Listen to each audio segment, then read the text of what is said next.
What would you do if a presence you could not explain reached into your body and rewrote the map of your pain forever? Subscribe to this channel to follow investigations that sit at the border of evidence and the impossible.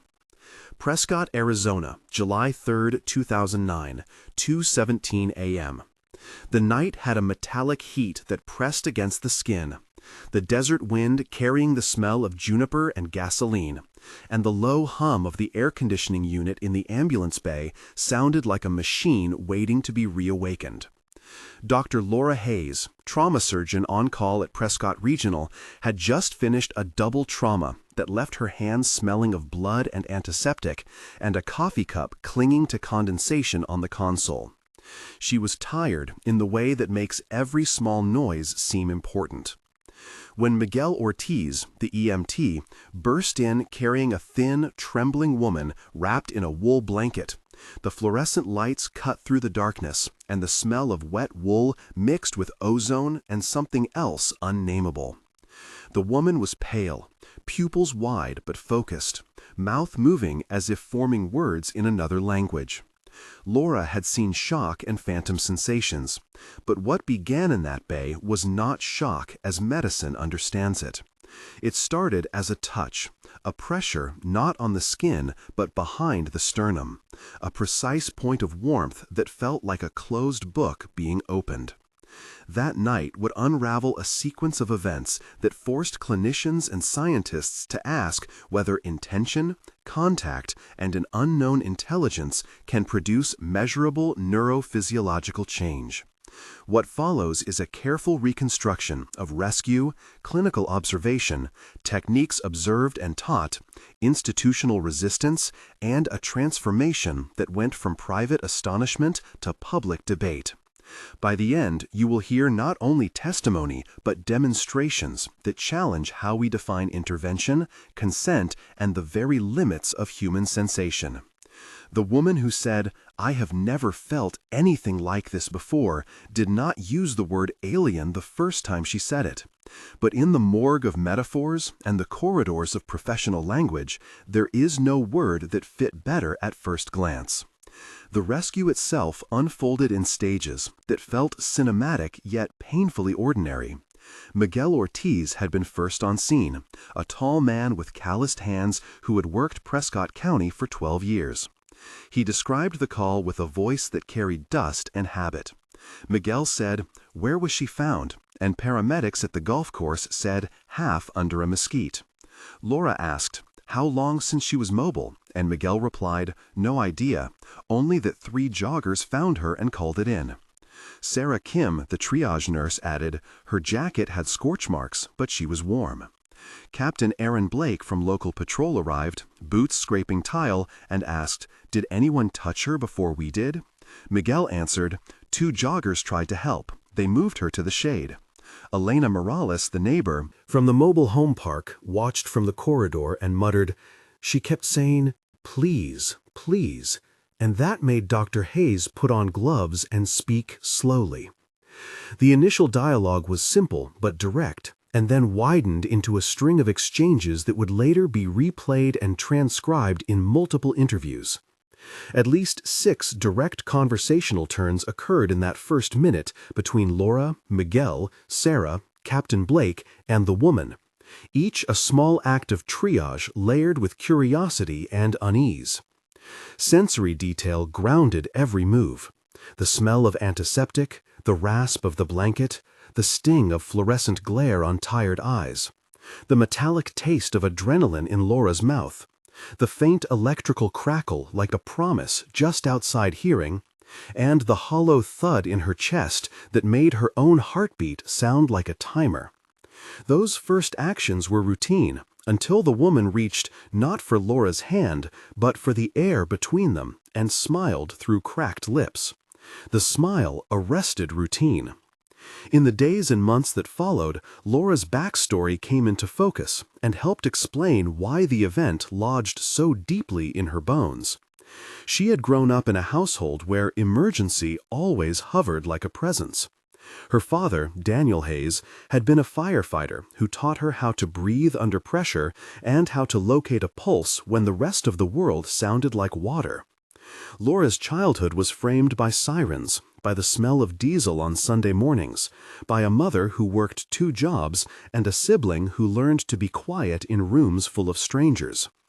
She pursued medicine like someone following a light through fog, driven by an early sense that a measured intervention could salvage futures. Her residency at a Level 1 trauma center hardened her instincts and softened her patient touch. Years later, a personal crisis anchored her practice in a different kind of lesson. When she was 31, she survived a car crash that left her with a chronic pain in the right shoulder and a diagnosis that did not fit neatly in diagnostic codes. For months, she navigated specialists who offered scans and labels without relief. That period taught her the difference between knowledge and meaning, between a label and the lived experience of pain. She learned patience not as resignation, but as a research method. She was known by colleagues as precise but soft-sided. She kept a small journal full of failed interventions and the oddities that did not fit textbooks. Laura's training emphasized protocols and repeatable outcomes, yet her private experiments with breathwork and somatic awareness had already nudged her toward a willingness to record anomalous results. This backstory of rescue and survival, of a body that had once failed her and healed, of a physician who had learned that not every treatment fit a scan, is critical to understanding why she did not dismiss the touch that night. Her credibility as clinician and credibility as witness, a life of practiced attention and the humility to register when metrics and experience diverged. Secondary characters developed their own pasts in ways that mattered to the unfolding debate. Miguel Ortiz had lived 20 years in Prescott County, son of immigrants who worked the citrus groves. He carried an amateur radio license and a memory of a childhood sickness, where a neighbor's care had made a difference when a clinic was miles away. Miguel's humility made him the kind of first responder who listened before acting. His backstory of practical improvisation explained both his rapid actions on scene and his later insistence that the woman's sensations be taken seriously.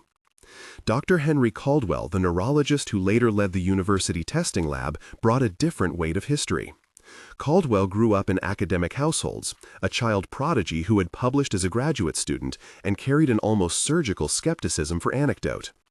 He had been part of teams that debunked sensational claims, a reputation that made him an authoritative gatekeeper. Yet his own father had a degenerative cognitive illness that eroded Caldwell's certainty in purely mechanistic explanations. That personal element softened his critique in private and complicated his public posture. Both Miguel and Henry had 700 to 800 character life stories that mattered. Miguel's rural improvisation and Caldwell's academic rigor would clash, and then, in unforeseen ways, converge. As the patient stabilized, the pattern of phenomena became clearer to those on shift. The woman spoke a limited number of phrases in English and then fell silent. She kept repeating a sentence that later became central to testimony, "I have never felt anything like this before." Laura and Sarah documented the woman as coherent but altered. In the emergency bay, the clinical dialogue extended into at least 8 exchanges as teams worked to chart vitals, history, and risk. Sarah asked, "Do we have ID?" and Miguel answered, "Nothing on her except a bracelet with numbers." Laura said, "Start a peripheral and draw labs," and Dr. Caldwell on call phoned in, "Run a full panel and get a CT, but keep an EEG ready." The woman opened her hand and touched Laura's forearm. Laura asked, "Do you know where you are?" And the woman whispered, "I was with them and then not." There was tactile feedback that was not purely cutaneous. The sensation was described by Laura as a tuning in of muscles, like a radio finding a station through interference, and by Miguel as a warmth that moved deep into his palms. Sensory language amplified the oddity. The room smelled briefly of something like warmed copper. A static, like the end of a vinyl record, hummed for a second and then stopped. The tactile impression remained, and it was precise enough that Laura could point to a change in the woman's affect minutes after contact. That change prompted a new question. Was this purely psychosomatic, an autonomic shift due to a supported environment, or did it represent an interaction with something not yet classified by medicine? Over the next week, the case shifted from emergency to investigation. Tests were ordered with speed and caution. Dr. Caldwell arranged EEGs, fMRI scans, and a battery of autonomic testing. Nearby at Prescott University, Priya Desai, a neuroscientist who specialized in sensory integration, agreed to collaborate. Tom Whitaker, an investigative journalist with the regional paper, began to thread questions into public records. Elena Morales, who first heard the woman's words, organized neighbors and became an unlikely community spokesperson. Captain Blake coordinated law enforcement and public safety and insisted that chain of custody be preserved for clothing and objects. At each step, Laura acted as both clinician and translator between the woman and the scientists. The dialogues now multiplied. In a lab conference room, Priya asked, "Did the scalp electrodes show any abnormal rhythms?" And Caldwell replied, "There were transient bursts in the right temporal lobe that did not match seizure patterns." Laura added, "The bursts correlate with her reported sensations." Tom leaned forward and said, "If you publish this, we will be accused of fringe science."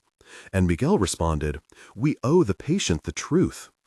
These were long exchanges with at least 6 back and forths in critical scenes as each specialist interpreted the data through a particular lens. The sensory record thickened. The EEG room smelled of disinfectant and cold coffee. The scan suite had the bitter metallic scent of contrast agent, but the woman, when let in, reached for the air and exhaled as if giving permission.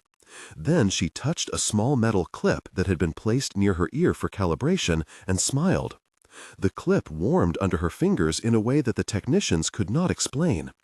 Priya described it as a localized change in microcirculation visible under near-infrared imaging. Caldwell at first called it artifact, and then, with less certainty, called for repeat measures. The team prepared controlled demonstrations. The purpose was to create repeatable conditions that would allow objective observation. The first demonstration was simple in design and rigorous in procedure. Laura and Miguel were to be present with standardized contact sequences, while Priya recorded autonomic markers and Caldwell monitored electrical activity. The protocol required consent, which the woman gave with a clear nod, and a baseline set of measurements. Procedural description is important so it can be evaluated by peers. The calibration involved a 30-second baseline of heart rate variability recording, then a sequence of 5 one-minute contacts with an interstimulus interval of 60 seconds, and continuous EEG capture across frontal and temporal electrodes. The technical summary is brief but precise. During the demonstration, the woman placed her palm about 2 inches from Laura's chest without touching, and the effect on Laura was immediate. An intersubjective resonance occurred within a precise window of 40 to 60 seconds. Physiological markers dropped, then rose in a pattern inconsistent with sympathetic arousal and more consistent with a coordinated parasympathetic engagement. Priya later measured a 12% increase in heart rate variability, and Caldwell recorded transient right temporal synchrony that receded within 4 minutes. The data points could be described in 300 characters as a protocol with clear metrics. Baseline HRV, then 5 60-second contacts led to repeatable increases in HRV of 10 to 15% and transient right temporal synchrony on EEG. That technical description allowed the team to move from anecdote to an experiment with parameters other researchers could, in principle, reproduce. Despite protocols and data, the social friction mounted. Public reaction polarized as Tom's article circulated. Some raters framed the event as a hoax or a symptom of mass suggestion. Others described hope and miracle language. Institutional pressure rose. Hospital boards demanded a press strategy and legal counsel urged caution. Dr. Caldwell found himself caught between academic caution and the integrity of data. 2 distinct moments of tension crystallized the conflict and forced personal decisions. The first moment came when hospital administration considered transferring the woman to state custody for further study. Laura felt a moral swell of resistance. Memory of her own months of unacknowledged pain surged up and threatened to make her either overly protective or irrational. The internal conflict lasted an afternoon. She paced the corridor, fingers running along the banister, and revisited the list of consent forms she had collected. The stakes were clear in her mind, and she made a decision that would shape the ethical frame of the entire project. The second moment of tension occurred when Tom published an unverified quote suggesting the woman had extraterrestrial contact, and a national interviewer called for an exclusive. Dr. Caldwell feared reputational damage and considered retracting data. He threw himself into spreadsheets in a dark office, the light of the monitor reflecting in tired eyes, and had to reconcile the scientist he had been with the person who had watched his father decline from a disease no test explained. Both moments lasted long enough to activate memory circuits, to dredge up prior losses, and to demand a moral answer. Each moment was detailed and contained the elements of internal debate and decision, and each was about 550 characters in intensity. Demonstrations proliferated. In a third session, the team organized a controlled environment with blind observers and biometrics. Captured on video, the woman again produced a measurable effect when she directed her attention toward different targets. The bench tests included a metal implant paired with tissue like silicone, a saline bag, and a live plant. Dialogue during the demonstration included at least 8 rapid exchanges that moved from instruction to observation to interpretation. Laura said, "Place the clip on the silicone and start the timer." Miguel said, "Are we recording respiration?" Priya answered, "Yes, and also skin conductance." Caldwell added, "Focus on the EEG markers," and Tom said, "We need a neutral observer in the room for credibility." Elena stood at the edge of the room and whispered, "This feels like watching a door open," and Laura responded, "It is listening." The plant showed transient increases in sap movement that paralleled microvascular changes measured in the silicone surrogate. The saline bag warmed at the point closest to the woman's intent, measurable by an infrared camera. These were small changes, but repeatable. For some, they were evidence of some unknown energy or mechanism of interaction. For others, they suggested clever bias or sensor error. The team therefore intensified protocols, adding double-blind controls and randomized sequences. Over time, the most persuasive pattern was not in dramatic immediate healing, but in consistent modulation of autonomic markers and tissue perfusion within narrow windows following the woman's directed attentions. Public skepticism remained fierce.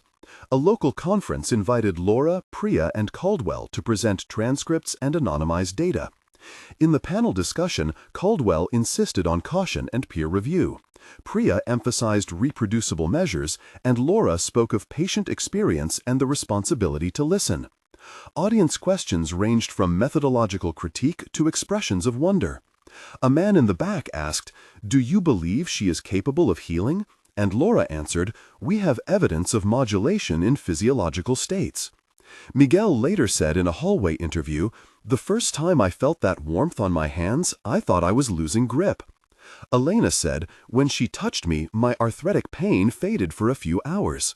These testimonies multiplied like threads that either tied a net of proof or tangled into accusation. The science spoke in percentages and waveforms. The human testimonies spoke in the language of regained function. The tension between these two registers is the core of the narrative. At the center of the public debate came 2 demonstrations intended to produce observable healing. The first involved a man with chronic tendon pain who reported immediate pain reduction after a guided contact session. The second involved a small cut on a laboratory animal, which, after directed attention, showed slightly accelerated epithelialization by standard histological markers. Each demonstration was described and debated in the hospital review board and by independent reviewers. Clinical documentation included step-by-step notes, photographs, and histological slides. A 300-character technical note explains one procedure. Local directed attention sequence involved 3 60-second focused intervals, continuous HRV capture, infrared imaging of perfusion, and pre-post histology at 24 and 72 hours.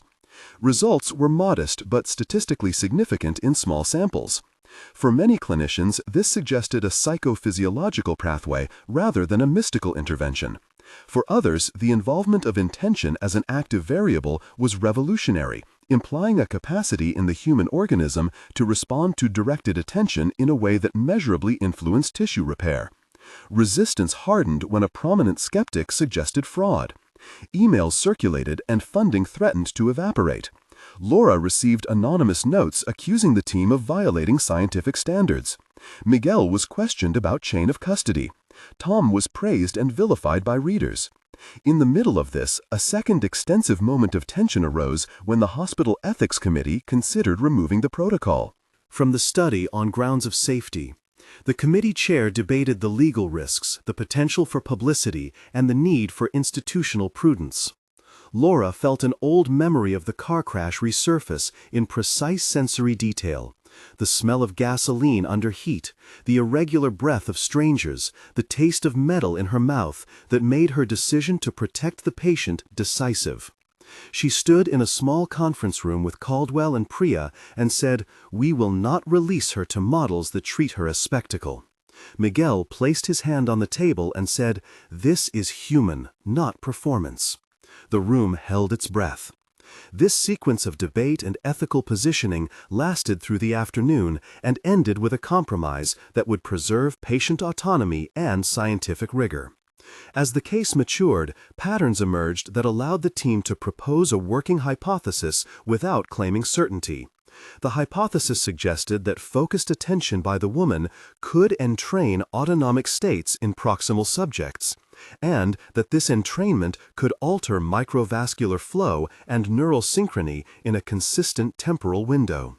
The proposed mechanism was not mystical in the explanatory sense, but invoked a model of intersubjective resonance mediated by subtle changes in electromagnetic and autonomic coupling.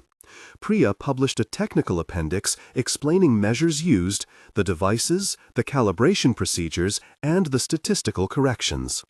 In 300 characters, calibration included baseline drift correction, notch filtering of line noise, time-locked averaging across trials, and Bonferroni correction for multiple comparisons. This kind of technical transparency matters because it allowed replication attempts by other labs. Some labs reported partial replication of autonomic markers without corresponding histological changes. Others failed to detect any effect. The mixed replication record became a focal point of scientific discourse. The demonstrations culminated in a public session at a regional academic meeting where the team presented blinded data and videos. The woman agreed to participate under strict protocol and repeated the directed attention sequences. Members of the audience included Dr. Henry Caldwell, Priya Desai, Miguel Ortiz, Captain Aaron Blake, Elena Morales, and a visiting epidemiologist named Rachel Singh. The session included multiple dialogues and an exchange that lasted over 8 turns after a surprising observation. Rachel asked, "Did you control for observer expectancies?" And Priya answered, "We used blind observers and pre-registered analytic plans." Tom interjected, "How should the public interpret a case like this?" And Laura replied, "As an invitation to study the boundary conditions of influence." The woman performed a sequence, and the recorded data again showed transient right temporal synchrony and peripheral perfusion increases. 2 audience members attempted immediate replication with volunteers and reported subjective improvements in tension and mood lasting hours. The meeting ended in applause and argumentative murmurs. The leitmotif of resonance repeated across presentations. The word resonance threaded the narrative like a spine. After months of scrutiny, the social and clinical effects became measurable. Doctors in 2 nearby counties reported patients who claimed similar experiences after visits to Prescott. A small integrative clinic piloted a protocol derived from the original tests that combined directed attention sessions with physical therapy. The hospital convened a multidisciplinary advisory panel to consider guidelines. Epilogue material shows a trajectory of impact across time. 1 month after the initial event, Laura recorded patterns in clinical notes showing 3 patients reporting transient improvements after intentional attention sessions modeled on the original protocol. These reports included sensory descriptions, quick pain reduction, improved sleep, and a sense of emotional calm. That first month involved community meetings, local coverage, and an emergent support network mediated by Elena, who coordinated meetings in a church basement. The tone was hopeful and cautioned. At 3 months, the pilot program had expanded to include 2 outpatient clinics, and quantitative measures showed small but consistent improvements in HRV and patient-reported outcomes on a validated pain scale. Professional skepticism remained, yet several therapists adopted compassionate attention as a non-invasive adjunct to standard care and reported fewer opioid prescriptions in their caseloads. At 6 months, the model had influenced a regional conference on integrative practice. A small randomized feasibility study began enrollment. Publicly, the debate continued. Privately, many clinicians reported a shift in how they conceptualized patient engagement. Families spoke of regained function, and stories circulated of improved sleep, less intrusive pain, and emotional shifts described in language like release and relief. The epilogue is not triumphalist, but it is traceable. Impact at 1 month, 3 months, and 6 months shows a progression from anecdote to structured pilot to broader professional conversation. The legacy is ambiguous yet persistent. In closing, the woman who once whispered, "I have never felt anything like this before," left a trace that outlasted immediate wonder. The trauma surgeon who had relied on scanning and procedure found a new humility. The team produced data that did not answer all questions, but provided a set of reproducible observations worth further study. The most important lesson is not whether one word or another labels the phenomenon, but that human attention and human contact can be organized in ways that produce measurable change. If this story moved you in any way, share your experience below. Start with "I saw" or "I felt," so readers can find and compare patterns. Tell us where and when it happened in 2 to 4 sentences. Your comment may help researchers notice correlations that laboratories have missed. If you want deeper analysis of the technical appendix and the replication protocols, subscribe to the channel and follow our playlist on integrative investigations. This is a call to community, not to belief. The case remains unsettled scientifically and emotionally, but it has already altered practice and provoked a richer conversation about what counts as evidence when bodies are involved. Remember that the deepest insights often come from listening closely where the instruments and the heart meet.